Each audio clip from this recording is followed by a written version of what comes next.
Saudara-saudara, seperti tadi telah saya katakan di awal bahwa gambaran Tuhan sebagai gembala dan kita umatnya sebagai domba adalah sebuah gambaran yang khas dengan kekristenan.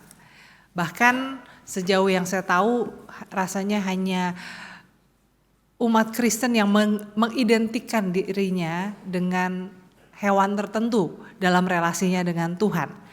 Ya, jadi ini sesuatu yang unik.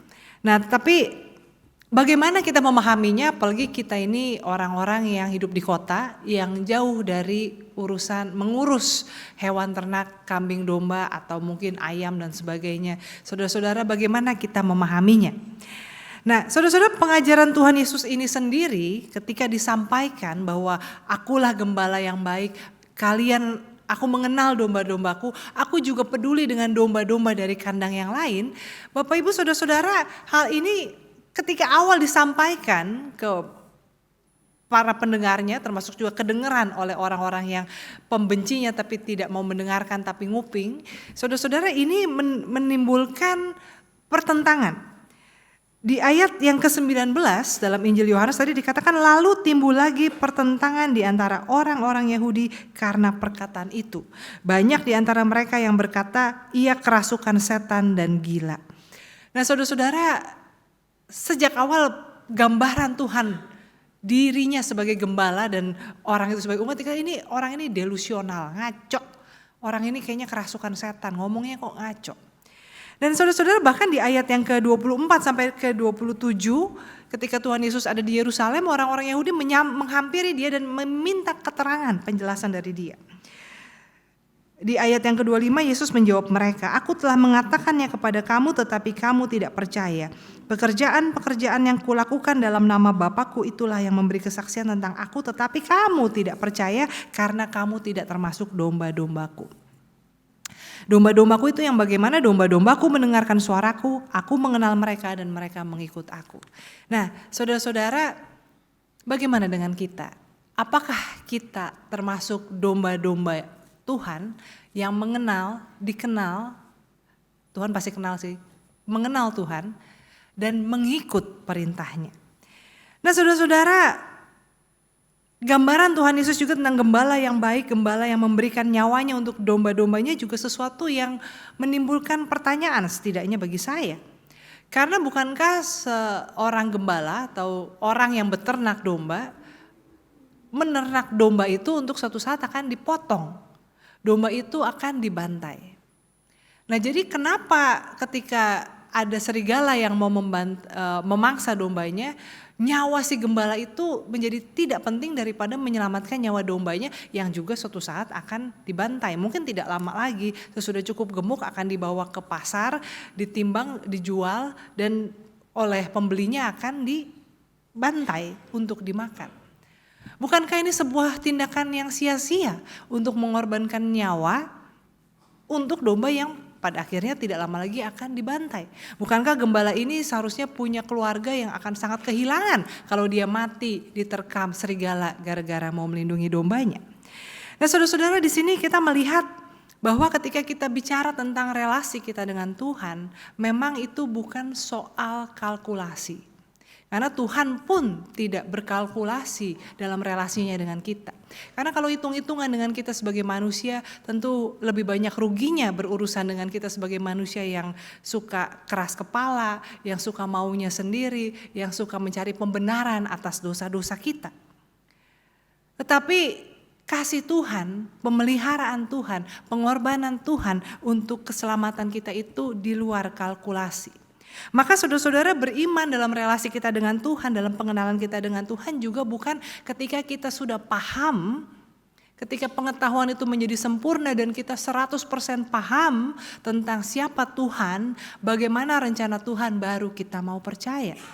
Karena Tuhan mengasihi, menyelamatkan kita, mengorbankan dirinya untuk kita selagi kita masih berdosa dan tanpa jaminan bahwa kita akan mau hidup di jalan Tuhan. Maka saudara-saudara, kuncinya, apa kata kunci dalam pengenalan kita akan Tuhan dan bahwa kita hidup sebagai kawanan domba Allah yang dalam tuntunan dan pemeliharaan Sang Gembala Agung, kata kuncinya adalah pada soal rasa. Kalau saudara datang di Kamis Putih dan ingat apa yang saya khotbahkan, luar biasa, itu hebat sekali kalau ingat. Tapi saudara di situ saya sudah bicara, saat itu saya bicara tentang bahwa kebahagiaan, kesuksesan seseorang adalah di soal rasa. Orang bisa punya kekayaan miliaran, triliunan, tapi kalau dia tidak merasa damai sejahtera, dia tidak merasa tenang, dia tidak merasa cukup, maka dia tidak sukses, dia belum berhasil. Rasa itu juga bukan soal status. Orang bisa berkeluarga, menikah, punya anak yang tampaknya hebat, tetapi kalau dia tidak bahagia, tidak merasa dicintai, tidak merasa mencintai pasangannya, maka itu pun juga bukan sebuah tanda keberhasilan. Orang bisa tidak punya apapun, tetapi kalau dia merasa damai, dia merasa tenang, merasa hatinya penuh dengan sukacita, merasa penuh dengan cinta kepada seluruh makhluk hidup dalam yang dia jumpai, maka itu adalah tanda bahwa dia orang yang diberkati dan berhasil dalam hidupnya. Ya, dan ini bukan perkataan saya, tetapi ini perkataan orang yang sudah berhasil menjadi miliuner, Tom Bilyeu. Dia katakan, sekarang saya sukses, dia podcaster, di YouTuber yang terkenal. Followersnya banyak, dia punya pengaruh dalam tayangan-tayangan yang dia sampaikan, itu dia bisa mempengaruhi opini masyarakat. Dan tentunya duitnya juga banyak, tapi dia katakan, ketika saya memiliki semuanya ini, saya menyadari bahwa keberhasilan adalah how I feel. How I feel when I sit by myself. Bagaimana saya merasa? Itu apa? Merasa tenang, merasa damai sejahtera, merasa tidak ketakutan, merasa tidak dikuasai penyesalan, kemarahan dan sebagainya.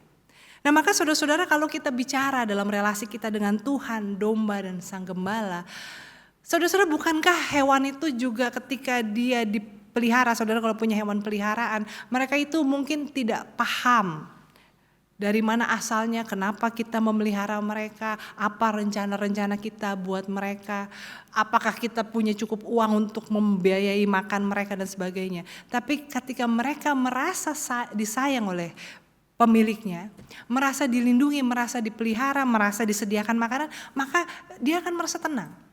Enggak pusing kan ya? Hewan peliharaan itu kan gak pusing, masa depanku bagaimana, nanti kalau majikanku atau ownerku ini mati, apa yang terjadi denganku, dia gak pusing, pokoknya dia menjalani hari demi hari. Nah saudara-saudara, tentu kita sebagai manusia kita tidak bisa sepenuhnya menjadi seperti hewan peliharaan yang tidak berpikir tentang masa depan. Tetapi dalam relasi kita dengan Tuhan, maka kata kuncinya adalah, sungguhkah kita mengenal Tuhan, bagaimana kita merasa? How do you feel when you sit by yourself? Kalau kita lagi kumpul sama teman-teman ketawa-ketawa gitu ya, atau mungkin lagi deal bisnis sukses, mungkin atau kita pergi ke tempat yang mewah lalu mulai dari turun pintu semua orang menghormati kita, selamat datang, terima kasih dan sebagainya, mungkin kita merasa bangga, merasa puas. But how do you feel when you sit by yourself? Itu tanda bagaimana relasi kita dengan Tuhan. Ketika saudara duduk sendirian dalam keheningan, entah mau tidur atau pagi hari, how do you feel? Kalau saudara duduk dan penuh dengan kemarahan, penuh dengan iri hati, penuh dengan ketidakpuasan, tidak bisa bersyukur, atau mungkin menyesal kenapa begini, kenapa begitu, atau penuh dengan rasa malu, rasa bersalah, saudara-saudara, inilah di sini kita perlu memeriksa diri kita dan memulihkan relasi kita dengan Tuhan. Nah saudara-saudara, dalam 1 Yohanes pasal 3, memang dalam surat Yohanes tidak dibahas tentang domba dan gembala. Ya, dalam bacaan kita tadi Injil dan juga Mazmur bicara tentang Tuhan adalah gembalaku, aku tidak akan kekurangan. Dia menyediakan makanan bagiku di hadapan lawanku. Dia mengurapi kepalaku dengan minyak ya. Cawanku penuh. Saudara-saudara, tapi dalam surat 1 Yohanes ini gambarannya adalah tentang manusia pengikut Kristus yang hidup, dikatakan hidup dalam kasih, dan dikatakan juga apa? Ayatnya yang ke-16. Demikianlah kita ketahui kasih Kristus, yaitu bahwa Ia telah menyerahkan nyawanya untuk kita, jadi kita pun wajib menyerahkan nyawa kita untuk saudara-saudara kita. Dalam hal ini bukan saja ketika kita mengalami kasih Tuhan yang penuh dengan pemeliharaan, pengorbanan itu, tapi kita juga diajak untuk bersikap seperti Tuhan. Maka relasi kita sebagai gembala dan domba ini, sebagai domba dengan gembala itu bukan hanya berhenti kita maunya dipelihara, diurusin, dilindungi, diurapi, dipulihkan, tetapi kita juga hidup sebagai anak-anak Tuhan dan bagaimana kita meneladani teladan Kristus.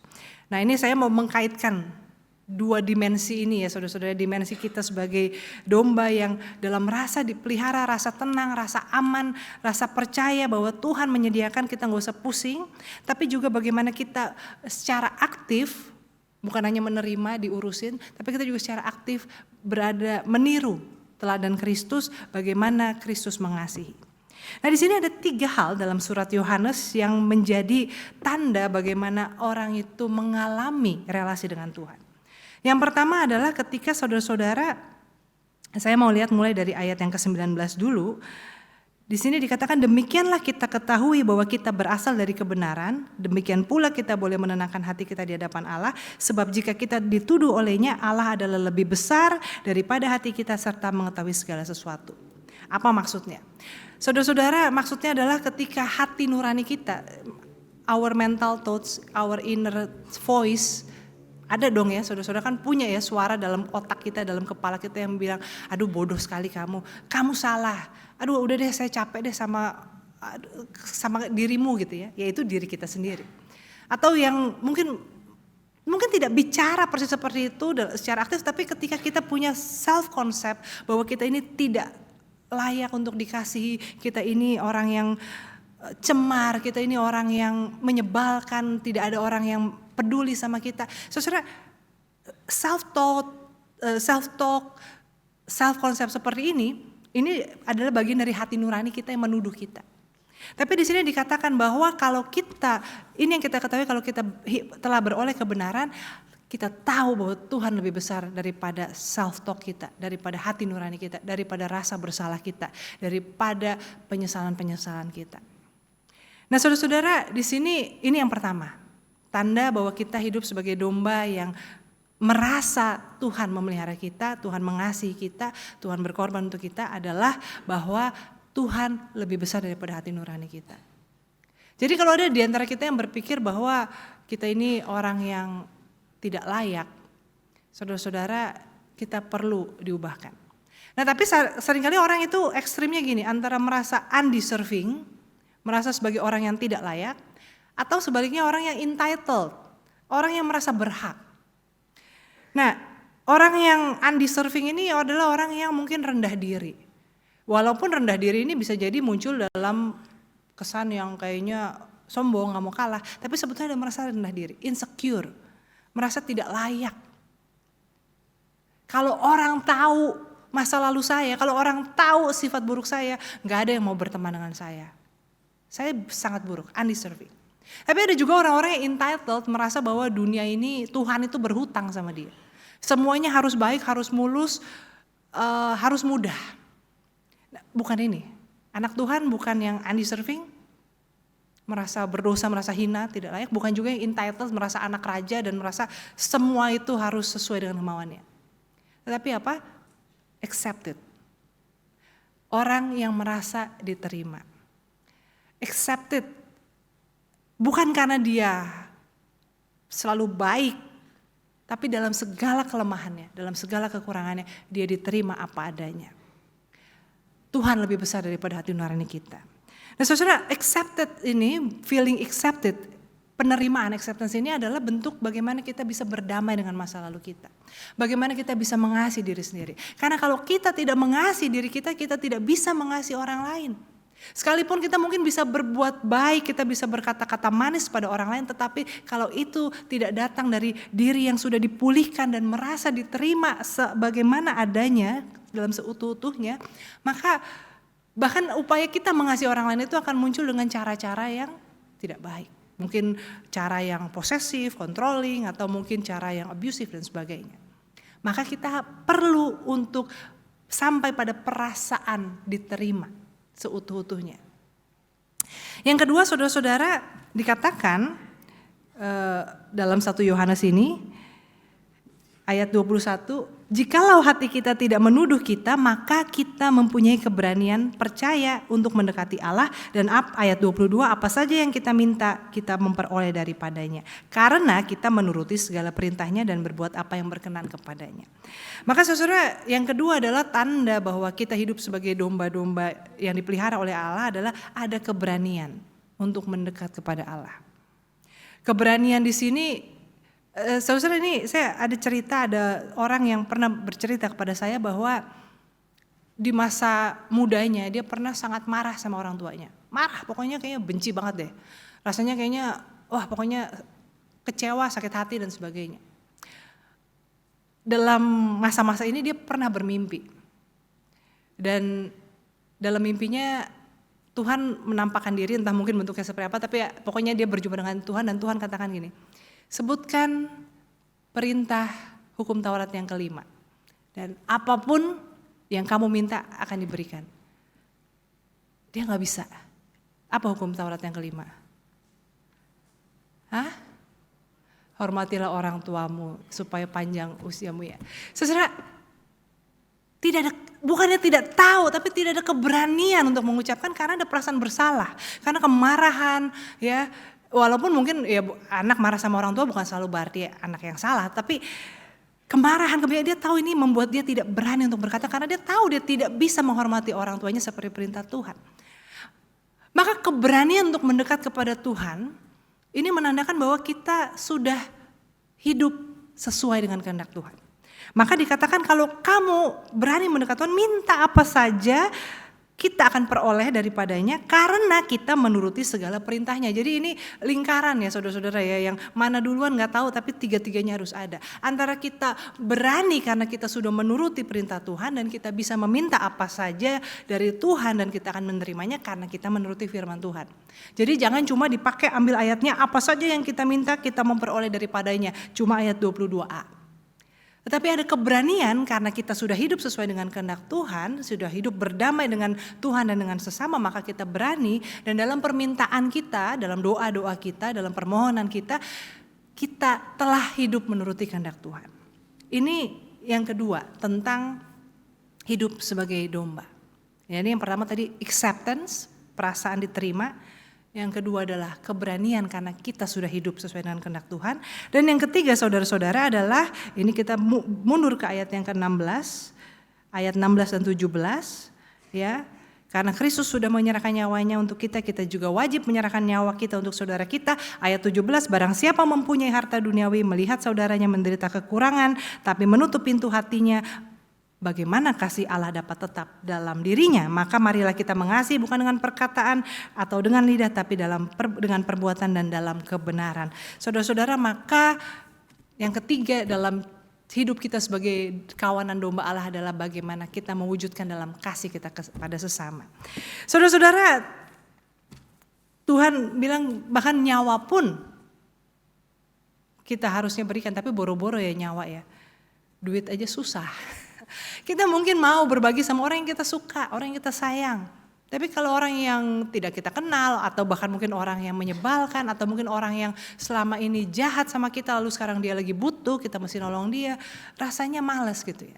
Tapi saudara-saudara, justru inilah tanda bahwa kita telah hidup dalam perlindungan, pemeliharaan, penyediaan Tuhan. Generosity, kemurahan hati. Saudara-saudara, kemurahan hati ini bukan soal jumlah yang kita berikan. Karena ada orang yang memberi, ini ada sebuah penelitian tentang generosity dan kebahagiaan, jadi kaitan antara kemurahan hati dan kebahagiaan seseorang. Ada orang-orang yang ekstrim generous, suka memberi berlebihan bahkan sampai ngutang ya, atau maksudnya dia sendiri masih berhutang tapi dia memberi sana sini gitu. Saudara, ini justru bukan hal yang baik. Jadi ini dikatakan sebagai pathological altruism. Jadi bentuk memberi diri, memberi kepada orang lain, tapi ini bentuk penyakit. Maka generosity ini bukan soal jumlah yang kita berikan atau kita sebetulnya nggak ikhlas, tapi kita, tadi firman Tuhan bilang harus memberi ya. Nanti kalau saya nggak memberi, saya juga nggak dikasih lagi sama Tuhan. Jadi saya kasih deh gitu ya. Tapi bukan itu saudara, tetapi yaitu bicara soal hati. Generosity ini bukan soal tindakannya pertama-tama, tapi soal bagaimana hati kita yang datang dari rasa cukup. Tidak khawatir, karena kita dipelihara oleh Tuhan. Saudara-saudara, ada sekarang ini ada fenomena nepo baby, ya, atau trust fund baby. Jadi ada anak-anak yang lahir tuh memang udah kaya raya ya, born with silver spoon in their mouth. Jadi hidupnya enak gitu. Nah ini cara mereka spend money itu berbeda dengan orang yang mungkin harus bekerja keras. Nah, saya nggak mengatakan bahwa kita harus seperti nepo baby, itu sih hal yang lain, yaitu soal gaya hidup, flexing, hedonisme, bukan itu. Tapi soal beda mindset mental antara orang yang lahir dibesarkan dengan kelimpahan dengan orang yang harus berhemat atau bahkan selalu kekurangan. Saya nggak mengatakan hal-hal yang latar belakang kita di dunia, tapi bicara soal kita sebagai anak domba Allah, itu Tuhan Yesus, kita domba, kawanan domba Allah. Maka kita meyakini bahwa Tuhan memelihara kita, maka ketika kita mental kita itu bukan mental orang yang takut. Mental orang yang takut kekurangan. Kadang-kadang orang itu bahkan tidak bisa generous terhadap dirinya sendiri. Mestinya berobat tapi gak mau berobat. Kenapa? Sayang duitnya. Lah kalau sakit, mati kan juga duitnya gak bisa dinikmati gitu ya. Saudara, ada orang yang ketika mesti memberi ya, untuk seorang juga tidak bisa memberi yang terbaik.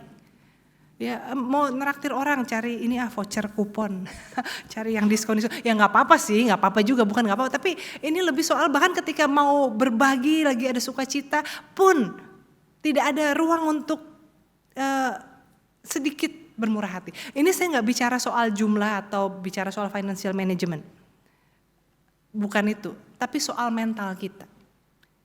Banyak orang yang udah punya banyak, tidak kekurangan, tapi dia tetap selalu merasa tidak cukup. Makanya boro-boro mau generous menolong orang lain, dia sendiri merasa tidak cukup. Nah di sini saya mau mengajak kita untuk melihat ayat yang ke-18 dari Injil Yohanes pasal 10. Dikatakan Tuhan Yesus berkata begini, tidak seorang pun mengambilnya dari aku, melainkan aku memberikannya menurut kehendakku sendiri. Aku berkuasa memberikannya dan berkuasa mengambilnya kembali, inilah perintah yang kuterima dari Bapakku. Di sini generosity bicara soal otoritas kita. Banyak orang yang tidak bisa memberi sampai akhirnya Tuhan yang mengambil. Saudara-saudara perhatiin, kadang-kadang misalnya saudara nih yang merasa, aduh duitnya hilang, kecopetan. Coba diingat-ingat, mungkin sebetulnya saudara tuh mestinya tuh kemarin tuh nolong orang. Atau mungkin mestinya kemarin tuh memenuhi janji iman memberi persembahan. Atau memberi persembahan lebih daripada sekedarnya. Tapi karena tidak generous, ntar ada aja gitu ya, tahu-tahu lagi jalan mobilnya kena paku bannya, jadi mesti ganti ban, yang enggak.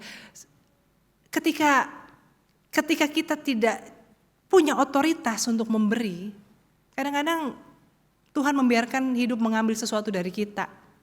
Maka generosity adalah bicara soal keikhlasan dan punya otoritas untuk menjadi berkat. Tuhan Yesus katakan ketika dia memberikan nyawanya bagi domba-dombanya itu dalam keinginannya, dalam kehendaknya. Aku bisa memberi, aku bisa mengambil kembali. Dalam arti Tuhan Yesus tidak dipaksa, tetapi otoritas untuk memberikan. Maka sebagai kawanan domba Allah, sebagai umat Tuhan, saudara-saudara, juga jangan merasa terpaksa. Ketika kita berbagi, ketika kita memberi, lakukan itu dalam otoritas. Karena Tuhan sudah memberkati kita. Dan juga dalam keyakinan bahwa Tuhan akan menyediakan. Dan Tuhan mungkin menyediakan buat orang-orang ini melalui kita.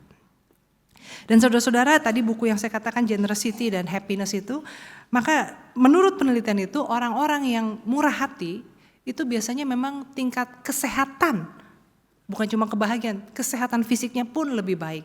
Sementara ini diadakan survei untuk suami istri, jadi dicari pasangan suami istri di mana yang satu generous, yang satu pelit.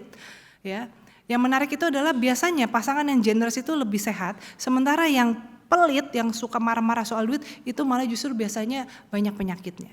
Ini surveinya, ya, penelitian di Amerika.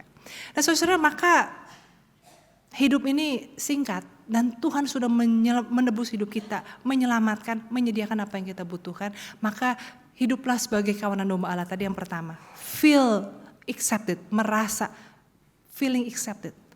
Jangan merasa undeserving, jangan merasa entitled, but you are accepted. Not because you are perfect, but Despite your imperfection, you are accepted ya. Bukan karena saudara sempurna, tapi sekalipun saudara tidak sempurna, saudara diterima utuh apa adanya. Nah, tetapi bukan berarti utuh apa adanya ya udahlah begini aja ya. Bertumbuh, berubah ya. Punya keberanian karena kita sudah hidup benar, hidup seturut dengan kehendak Tuhan, dan tunjukkan dalam kasih dan kemurahan hati. Kata charity itu kalau bahasa Inggris, kalau bahasa Indonesia apa? Ini ya. Derma, charity, orang bagi-bagi biasanya ya. Makanya orang bilang jangan karitatif deh kalau nolong. Padahal charity itu dalam bahasa Latin caritas adalah cinta kasih. Ubi caritas et amor Deus ibies. Di mana ada cinta kasih, di situ Tuhan hadir. Maka saudara, ketika kita dipanggil untuk mengasihi, charity, generosity itu adalah bagian dari wujud kasih itu. Kiranya kita semua bisa merasakan kebahagiaan hidup sebagai kawanan domba Allah yang dipelihara, dilindungi, dijaga, dipulihkan. Dan itu dinyatakan dalam cara hidup kita yang tidak perlu khawatir, yang tidak serakah, yang tidak menyimpan hal-hal yang buruk. Baik tentang diri kita maupun tentang orang lain. Tapi hidup dalam damai sejahtera pemeliharaan Tuhan. Amin.